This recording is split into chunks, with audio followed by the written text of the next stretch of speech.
Football history में ऐसा बहुत कम बार हुआ है जब किसी ने रियल मैड्रिड के प्रेसिडेंट फ्लोरेंटिनो पेरेज के सामने एक आर्ग्यूमेंट रखा हो। लेट अलोन फाइट की तो बहुत दूर की बात है। लेकिन फरवरी 2019 की बात करें तो रियल मैड्रिड की हिस्ट्री में कहीं ना कहीं एक बहुत बड़ा रेयर इवेंट था, क्योंकि ना ही सिर्फ सर्जियो रामोस जो कि इतने साल से रियल मैड्रिड को लीड कर रहे थे उनमें और फ्लोरेंटिनो पेरेज में एक बहुत बड़ी लड़ाई हुई, बल्कि एक्चुअली में उसी दिन यहाँ पर रियल मैड्रिड को उनके ही होम पे एक टीम ने ह्यूमिलिएट भी कर दिया।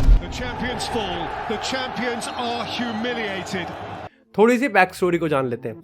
अब देखो यहाँ पर अगर हम फरवरी 2019 की बात करें तो रियल मैड्रिड यहाँ पर चैंपियन लीग के राउंड ऑफ 16 खेलने वाली थी।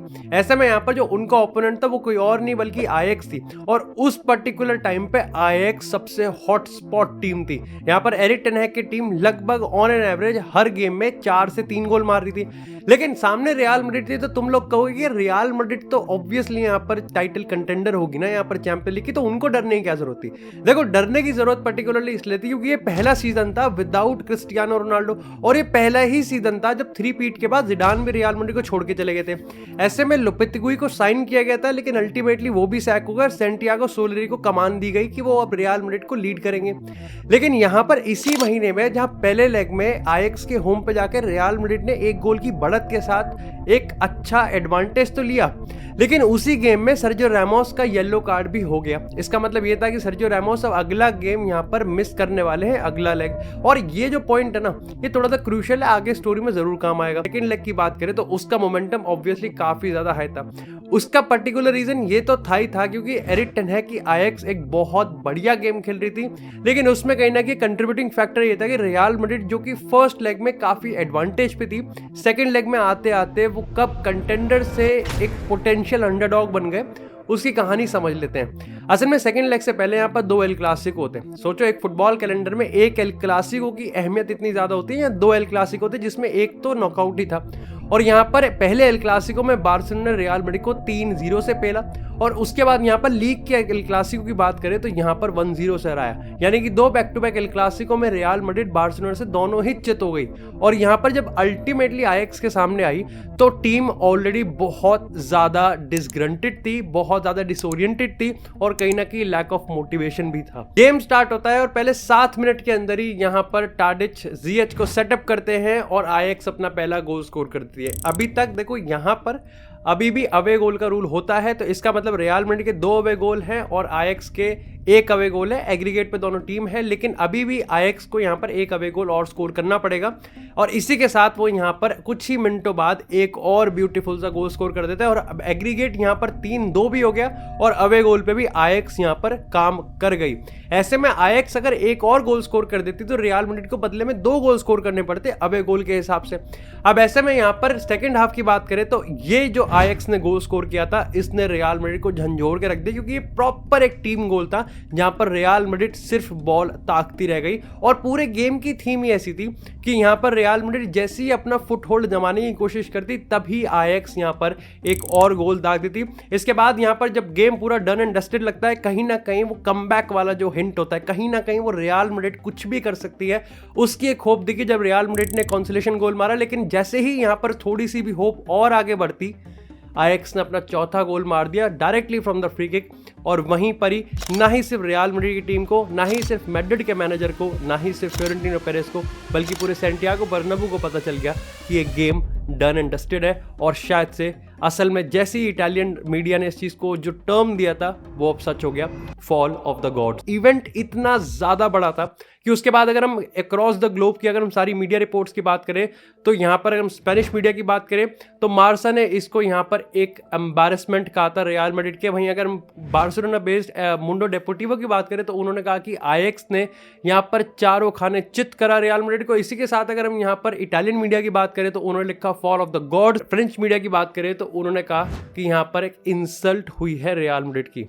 लेकिन अगर हम यहाँ पर वापस से मैच पे आते हैं, मैच खत्म होता है और back in the dressing room में यहाँ पर पूरी टीम का एक वेट कर रहा था बंदा, और वो कोई और नहीं बल्कि फ्लोरेंटिनो पेरेज थे।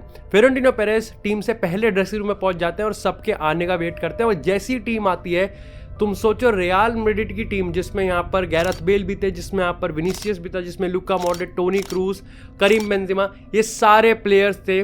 वो यहाँ पर मेंटालिटी पे लेक्चर नहीं बल्कि एक बहुत बड़ी बैशिंग खा रहे हैं, वो भी अपने ही क्लब के प्रेसिडेंट से।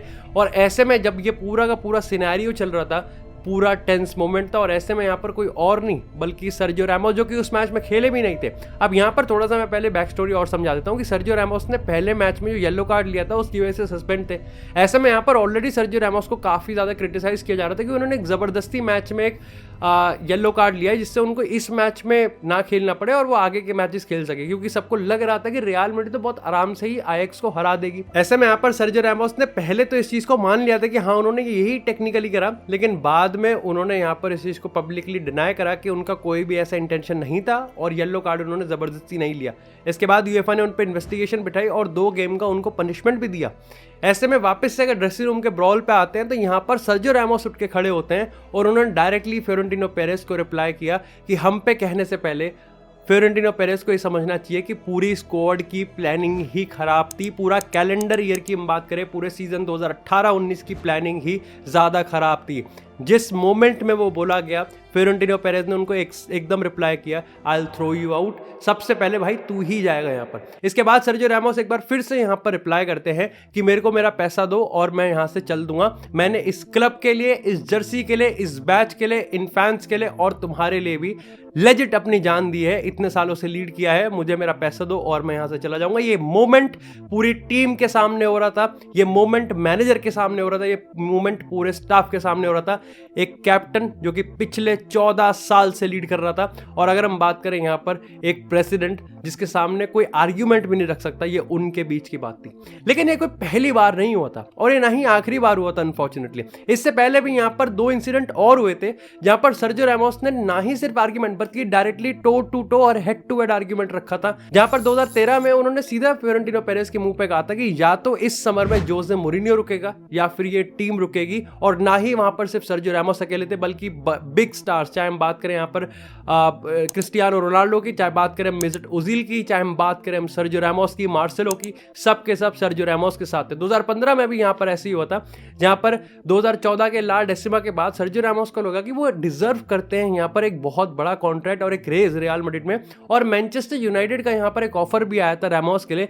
ऐसे में यहाँ पर रैमोस ने पेरेस से कहा कि या तो भाई तुम मेरा कॉन्ट्रैक्ट बड़ा करो जो कि मैं डिजर्व करता हूं, या फिर मैं मैनचेस्टर यूनाइटेड का जो कॉन्ट्रैक्ट है उसको कंसीडर करने का कोशिश कर रहा हूं। और वहां पर अल्टीमेटली फिर यहाँ पर 10 मिलियन की सैलरी बढ़ा दी गई यहाँ पर सर्जियो रैमोस की। और बात करें अगर इस इंसिडेंट के कुछ ही महीने बाद, तो एक बार फिर से यहाँ पर 2020 की जनवरी ट्रांसफर विंडो में सर्जियो रैमोस ने फ्लोरेंटिनो पेरेस को कहा था कि मेरे को अब यहाँ पर चाइना में जाना है, लेकिन फ्लोरेंटिनो पेरेस ने उस रिक्वेस्ट को रिजेक्ट कर दिया क्योंकि यहाँ पर कोई कॉम्प्लिकेशन थी ट्रांसफर में। और अल्टीमेटली पेरेस ने कहा कि अगर कोई क्लब तुमको फ्री में ले जाना चाह रहा है तो वो यहाँ पर नहीं होने वाला, कॉन्ट्रैक्ट टर्मिनेट नहीं करेंगे, हम अपने क्लब के कैप्टन को ऐसे फ्री में जाने नहीं दे सकते because this is real Madrid.